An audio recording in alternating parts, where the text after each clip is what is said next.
요한계시록 11장 1절에서 14절까지 말씀을 교독합니다. 또 내게 지팡이 같은 갈대를 주며 말하기를 일어나서 하나님의 성전과 제단과 그 안에서 경배하는 자들을 측량하되 성전 바깥마당은 측량하지 말고 그냥 두라. 이것은 이방인에게 주었은즉 그들이 거룩한 성을 42달 동안 짓밟으리라. 내가 나의 두 증인에게 권세를 주리니 그들이 굵은 베옷을 입고 1260일을 예언하리라. 그들은 이 땅에 주 앞에 서 있는 두 감람나무와 두 촛대니 만일 누구든지 그들을 해하고자 하면 그들의 입에서 불이 나와서 그들의 원수를 삼켜버릴 것이요 누구든지 그들을 해하고자 하면 반드시 그와 같이 죽임을 당하리라. 그들이 권능을 가지고 하늘을 닫아 그 예언을 하는 날 동안 비가 오지 못하게 하고 또 권능을 가지고 물을 피로 변하게 하고 아무 때든지 원하는 대로 여러 가지 재앙으로 땅을 치리로다. 그들이 그 증언을 마칠 때에 무적행으로부터 올라오는 짐승이 그들과 더불어 전쟁을 일으켜 그들을 이기고 그들을 죽일 터인즉 그들의 시체가 큰 성 길에 있으리니 그 성은 영적으로 하면 소돔이라고도 하고 애굽이라고도 하니 곧 그들의 주께서 십자가에 못 박히신 곳이라. 백성들과 족속과 방언과 나라 중에서 사람들이 그 시체를 사흘 반 동안을 보며 무덤에 장사하지 못하게 하리로다. 이 두 선지자가 땅에 사는 자들을 괴롭게 한 고로 땅에 사는 자들이 그들의 죽음을 즐거워하고 기뻐하여 서로 예물을 보내리라 하더라. 3일 반 후에 하나님께로부터 생기가 그들 속에 들어가매 그들이 발로 일어서니 구경하는 자들이 크게 두려워하더라. 하늘로부터 큰 음성이 있어 이리로 올라오라 함을 그들이 듣고 구름을 타고 하늘로 올라가니 그들의 원수들도 구경하더라. 그때에 큰 지진이 나서 성 10분의 1이 무너지고 지진에 죽은 사람이 7천이라. 그 남은 자들이 두려워하여 영광을 하늘의 하나님께 돌리더라. 둘째 화는 지나갔으나 보라 셋째 화가 속히 이르는도다. 아멘. 할렐루야. 하나님의 크신 은혜와 평강이 오늘도 변함없이 여러분 가운데 가득 넘치기를 주님의 이름으로 축원합니다. 오늘 계속해서 7개의 나팔 재앙의 이 대목 가운데 우리가 있습니다. 6번째 나팔까지 불려졌고 그리고 마지막 7번째 나팔이 불려지기 전인데 바로 그 사이에 이제 막관과도 같은 또 하나의 어떤 환상이랄까요? 그런 것들이 삽입되어서 지금 기록이 되어 있습니다. 그런데 이제 굳이 연결을 해보자면 오늘 말씀은 6번째 나팔 재앙이 아직 끝난 것은 아니고 6번째 나팔 재앙 중에 지금 있는 것으로 그렇게 볼 수가 있습니다. 왜냐하면 14절에 둘째 화는 지나갔으나 보라 셋째 화가 속히 이르는도다. 지금 이렇게 하는 말씀이 있거든요. 우리가 이제 앞장을 좀 보면 요한계시록 8장 13절에 화 셋이 남았다. 이는 이 천사가 불 새 나팔이 남았다라고 하는 그런 말씀을 우리가 읽은 적이 있는데요. 그래서 이제 9장에 보면 5번째 나팔을 이제 딱 불어요. 그러면서 그 5번째 나팔이 불고 그 재앙이 다 마친 다음에 이 9장 12절에 보면 첫째 화가 지나갔다 그러거든요. 그러니까 5번째 나팔이 불려지고 1년의 어떤 일들이 벌어지고 그 다음에 이제 첫째 화가 지나갔다.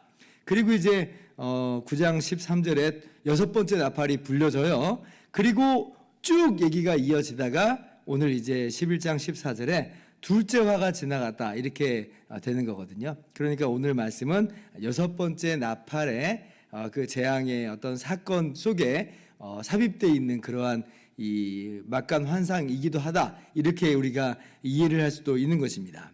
자, 근데 이때 하나님께서 뭐를 말씀하시냐면 이 사도 요한에게 하나님의 성전을 측량하라 이제 이런 말씀을 주세요.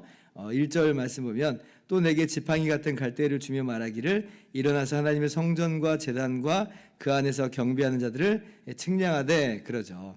그래서 이제 측량을 하는데 그런데 이제 성전 바깥마당은 측량하지 말고 그냥 내버려 두라라고 하면서 이것은 이 42달 동안 짓밟히게 될 것이다 라고 2절에 그렇게 말씀하여 주십니다. 여기에 대해서는 이제 크게 해석이 두 가지로 좀 갈리긴 하는데, 그런데 우리가 이제 이렇게 해석하는 것들을 우리가 좀 받아들일 수 있겠다 하는 게 있어요. 이게 뭐냐면 지금 성전이라고 하는 것은 성전이든지 성전 바깥들이든지 간에 전부 다 이제 성전 부속 건물이거든요. 그러니까 성전의 큰 테두리 안에서 건물 하에 있다라고 우리가 볼 수가 있습니다. 자, 그러면 지금 이제 성전 안쪽에 있는 사람들은 어떻게 보면 짓밟히지 않는 그런 형태가 되는 거고, 그리고 성전 마당에 있는 사람은 짓밟히게 되는 그런 이제 모습을 맞이하게 된다는 것이죠. 그러므로 이 마지막 때에 어떤 일이 우리 가운데 있게 되느냐라고 할 때, 어떤 이는 보호함을 얻지만, 근데 이제 어떤 이들은 극심한 박해와 환난과 어려움을 겪는다. 이제 이렇게 이해를 우리가 할 수 있죠. 이것은 이 사람을 두고도 그렇게 어떤 사람은 박해 가운데에서 보호만 받고 어떤 사람은 박해 가운데 있고 이렇게 사람을 두고서도 말할 수 있지만, 또 한편으로는 이게 영적인 그러한 영역과 우리의 물리적 영역 이렇게 이해를 할 수도 있겠습니다. 그러니까 우리가 영적으로는 우리의 핵심에 있어서는 보호함을 얻지만, 그러나 물리적으로는 우리가 때로는 박해를 받고 어려움을 겪는 삶을 살기도 한다라고 하는 거죠. 제가 그 5번째 나팔 재앙을 설명할 때도 하나님의 인침받은 사람들은 이 보호함을 얻는다라고 그랬잖아요. 그런데 하나님의 인침받는 사람이 보호함을 받는다고 해서 전혀 우리가 물리적 박해를 경험하지 않는 거다 이렇게 말씀드린 것이 아니라, 육체적으로는 우리가 박해 가운데 직면하고 경험할 수 있지만, 그러나 우리의 영혼은 영적인 영역에 있어서는 그 어떤 악한 세력도 우리를 해할 수 없는 것이다 라고 하는 것을 여러분 아마 기억하실 거예요. 마치 그런 것과도 같이 이것은 영적인 핵심적인 영역과 그리고 이제 물리적인 영역으로도 볼 수 있고, 아니면 정말 어떤 사람은 물리적으로도 박해를 면하기도 하고, 그러나 어떤 사람은 극심한 박해를 받는 그런 모습을 나타내는 것일 수도 있다. 어느 쪽이든지 간에 지금 이 교회가 1년에 좀 어려움과 박해를 겪는 그 모습을 우리 가운데 또 알게 하시는 바가 있는 거죠. 그때에 이제 하나님께서 또 어떻게 말씀하시냐면, 내가 나의 두 증인에게 권세를 주리니 3절 그들이 굵은 베옷을 입고 1260일을 예언하리라 이렇게 또 알려주세요. 그러니까 지금 42달 동안 지금 성전 바깥들이 지금 짓밟히는 이 시간을 겪는데 1260일 동안 이 두 증인이 또 하나님의 말씀을 또 증언하는 그런 일이게 됩니다. 근데 흥미로운 것은 이 42달 1260일 이게 지금 같은 시간이죠. 3년 반의 기간입니다. 12장에 보면 한때와 두때와 반때 이런 표현도 쓰거든요. 그것도 마찬가지로 3년 반의 기간을 이야기해요. 그래서 이것은 사실 똑같은 시간을 다 이야기하는 거예요. 42달이든지 간에 1260일이든지 간에 한때와 둔때와 반때든지 간에 전부 다 3년 반의 동일한 기간을 말하고 있고, 그것은 다름 아니라 어떤 기간이냐 할 때 종말의 기간이다. 주님께서 승천하시고 주님께서 다시 재림하시는 그 기간까지의 이 종말의 모든 시간을 이렇게 표현을 하는데, 근데 왜 이제 사암마다 좀 다르게 표현하는가? 어떤 것은 1260일, 어떤 것은 42달, 어떤 것은 한때와 두때와 반때, 왜 그렇게 다르게 표현하는가라고 할 때 각각의 그 의미가 좀 다르게 있다라고 하는 거죠. 42달 동안 짓밟힌다라고 하는 측면에서는 지금 이것은 환난과 핍박의 기간으로 그렇게 이야기하는 것이고, 그리고 1260일이다 이렇게 말씀하시는 것은 복음 전파의 기간이기도 하고, 그러니까 핍박도 당하지만 그러나 복음도 전하는 기간이다. 한때와 두때와 반때라고 하는 것은 12장이 우리가 나중에 살펴보겠지만 보호하심을 얻는 때예요. 어려움도 있지만 그러나 하나님의 보호하심이 있어서 악의 세력이 결코 무너뜨릴 수 없는 바로 그러한 때다. 그러니까 이러한 다양한 의미를 지닌 그러한 시간들이 우리가 살아가는 바로 오늘의 시간이다라고 하는 거죠. 그래서 이 1260일 동안 이 두 증인이 하나님 말씀을 전하는데, 그러면 이 두 증인이 누구냐라고 할 때 4절에 설명을 하죠. 그들은 이 땅에 주 앞에 서 있는 두 감람나무와 두 촛대다, 이렇게 말씀을 해 주세요.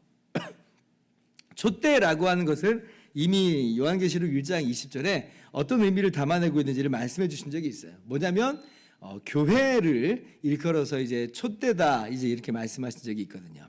그러면 여기 두 촛대 역시도 이것은 교회를 말하는구나, 그러니까 두 교회를 말하는구나. 근데 이제 그럼 어느 교회입니까? 라고 이제 물어볼 수 있겠지만, 그러나 여기서 두 촛대라고 하는 것은 특정적인 어떤 이제 두 교회를 말하기보다는 구약 율법에 보면 이제 증인이 효력을 발휘하기 위해서는 항상 이제 2명 이상의 증인이 있어야 효력이 있다, 이제 그렇게 말씀을 하시거든요. 그래서 여기서 두 촛대라고 하는 것은 이 증인으로서의 합법적인 효력이 있는 그런 의미로서의 그런 두 교회를 의미하는 것이지, 어떤 특징적인 두 교회를 말하는 것은 아니라고 그렇게 볼 수가 있어요. 두 감람나무도 마찬가지의 그냥 동일한 의미를 갖고 있다고 볼 수가 있을 것인데, 이 배경은 스가랴 4장 14절에 이제 여호수아와 스룹바벨을 일컬어서 두 감람나무라고 이제 지칭하는 데가 있거든요. 바로 그것을 배경으로 하여서 하나님의 말씀을 전하는 기름 부음 받은 그런 교회를 일컫는다, 그렇게 이해를 하면 되겠습니다. 그래서 두 감람나무와 두 촛대는 동일한 의미인데, 성령의 기름 부음 받은 주의 복음을 전하는 우리 교회를 이야기한다. 그래서 이 교회가 이제 어떤 일을 하냐면 이 땅에서 복음을 전하는데, 이 교회 권세가 얼마나 대단한지 한번 보세요. 5절, 만일 누구든지 그들을 해하고자 하면 그들의 입에서 불이 나와요. 불이 나와서 오히려 그들의 원수를 삼켜 버린다. 6절 보니까 그들이 권능을 가지고 하늘을 닫아서 예언하는 동안 비가 내리지 않게도 한다. 마치 구약 시대 때 엘리야 선지자가 내 말이 없으면 앞으로 비가 없을 것이다 라고 하니까 3년 반 동안 비가 내리지 않아 버리잖아요. 마치 그것을 지금 이야기하는 듯해요. 그러니까 교회의 권세가 얼마나 대단한가. 그리고 또 권능을 가지고 6절, 물을 피로 변하게 하고 아무 때든지 원하는 대로 여러 가지 재앙으로 땅을 치리려다. 누구를 지금 상기시켜요? 모세가 애굽 이 바로에게 하나님의 말씀을 전하고 이스라엘을 출애굽시킬 때 10가지 재앙을 내리잖아요. 첫 번째 피재앙서부터 시작해서 마지막 장자를 치는 재앙까지 내리면서 그 땅을 칩니다. 지금 여기 보니까 물을 피로 변하게 한다, 아무 때든지 원하는 대로 여러 가지 재앙으로 땅을 친다라고 할 때는 모세의 그런 이미지를 또 가지고 오기도 합니다. 그러니까 어마어마한 하나님이 주시는 권세를 가지고 이 복음 전파를 그 사역을 감당하게 된다라고 하는 것이에요. 정말 그렇죠. 하늘과 땅의 모든 권세를 내게 주셨다, 예수님이 말씀하세요. 예수님이 그 권세를 가지고 계세요. 그리고 이제 승천하시기 전에 제자들에게 너희는 가서 모든 족속으로 제자를 삼아 아버지와 아들과 성령의 이름으로 세례를 주고 내가 너에게 분부한 모든 것을 가르쳐 지키게 하라 말씀하세요. 그러면서 뭐라고 말씀하시냐면, 볼지어다 내가 세상 끝날까지 너희와 항상 함께 있으리라. 하늘과 땅의 모든 권세를 가지신 예수님이 항상 함께 하시니까 제자들에게, 우리 교회에게 복음을 전할 때 어떤 역사가 일어나냐면 모든 권세를 가지신 주님의 능력과 권세가 나타나는 거예요. 영혼들이 깨어지고 회개하면서 주께 돌아오는 역사가 있게 돼요. 놀라운 구원의 역사가 있게 됩니다. 그래서 12명밖에 안 되는 제자가 아무리 많이 모아도 120명밖에 안 되는 그 제자의 무리가 복음을 전할 때 놀라운 역사들이 일어났고, 그리고 그 놀라운 그 열매로서 우리가 지금 여기 서 있는 거잖아요. 이 땅에 얼마나 많은 사람들이 예수님 믿고 구원받은 놀라운 역사가 일어났습니까? 마치 그와 같은 그런 일들이 이 복음 전파의 시대 가운데 있다라고 하는 것이에요. 자, 그런데 항상 박해와 핍박이 또 동시에 있는 기간이다라고 그랬잖아요. 그래서 7절에 보면 이 증언을 마칠 때에, 그러니까 이 증인으로서의 사명을 다 감당할 때에 이제 무적행으로 올라오는 짐승이 이제 이들을 이기고 그들을 죽인다, 이제 이렇게 말씀해요. 우리가 이제 9장에서 이 아볼루온이라고 하는 이제 무적행으로부터 올라오는 이제 왕이 이제 있다라고 그랬죠. 그래서 이제 동일한 그러한 대상을 지금 이야기하는 것일 수도 있습니다. 아마 그렇다면 이제 사탄을 그런 이야기를 할 수가 있겠죠. 그래서 이제 이 사단이 무적행으로부터 올라온다, 마치 권세를 회복하는 듯이 이제 그렇게 보이면서 교회를 핍박하고 교회를 이기고 또 그렇게 교회를 말살하는 것 같은 그런 모양새가 그렇게 나타나는 거예요. 그래서 이 두 증인이 죽습니다. 그들의 시체가 큰 성길에 있는데 거긴 또 어디냐 할 때 8절 보면 그들의 주께서 십자가에 못 박히신 곳이라. 꼭 마치 예수님께서 십자가에 못 박혀 죽으신 것처럼 두 증인도, 그러니까 교회도 그렇게 죽임을 당한 것처럼 보이는 그런 모습들이 있어요. 땅의 사람들이 그것을 보고 즐거워합니다. 왜냐하면 이 하나님의 말씀을 전하는 것이 얼마나 그들의 양심을 힘들게 했는지 몰라요. 그러니까 두 증인이 죽임당했을 때 10절에 보니까 그 죽임을 즐거워하고 기뻐하고 서로 예물을 보냅니다. 그러나 이 교회는 주의 복음을 증거하고 그렇게 사단에 의해서 무너져버리고 죽임당하는 것으로 끝난 것이 아니죠. 마치 주님께서 3일 만에 부활하신 것처럼 이 두 증인도 11절에 3일 반 후에 다시 일어납니다. 하나님의 생기가 들어가서 마치 주님이 부활하신 것처럼 다시 부활하는 그러한 역사가 일어나게 돼요. 그러니까 예수님의 부활의 열매로서 지금 동참하게 되는 이제 그런 모습을 성경이 보여주고 있는 거죠. 1년에 이런 일들이 우리 가운데 보여주는 게 뭐냐? 우리가 이 때를 종말의 때라 말세다라고 하면서 살아갑니다. 이때 교회의 사명은 뭐냐면 복음을 전파하는 사명이고 그로 말미암아 놀라운 주의 역사를 맛보게 됩니다. 그러나 동시에 이 시기는 환난과 박해의 시기다. 때로는 교회가 그로 말미암아 얼마나 시련을 당하는지 거의 없어졌다라고 말할 정도로 죽임당한다 말할 정도로 어려움을 겪기도 해요. 그러나 그렇다고 해서 교회가 망하고 없어지는 것은 아니다라고 하는 거예요. 주님의 부활하신 것 같이 교회는 그 영광 가운데 우뚝 서게 됩니다. 오늘 이 두 증인이 바로 그렇게 일어나는 것처럼.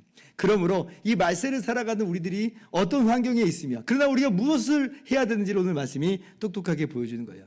어저께 사도 요한에게 두루마리 책을 갖다 먹으라 하면서 네가 다시 예언해야 되리라 하면서 사도 요한에게 이 복음의 은혜의 복음을 전하는 사명을 맡기시는 것이 맡겠다 그랬어요. 그리고 그것은 확장되면 바로 우리들에게 주신 사명이라고 했습니다. 오늘 11장 말씀은 그것을 분명하게 똑똑하게 우리 가운데 이야기해 주시는 거예요.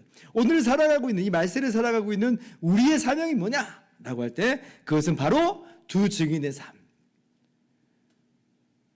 복음을 증거하는 삶이에요.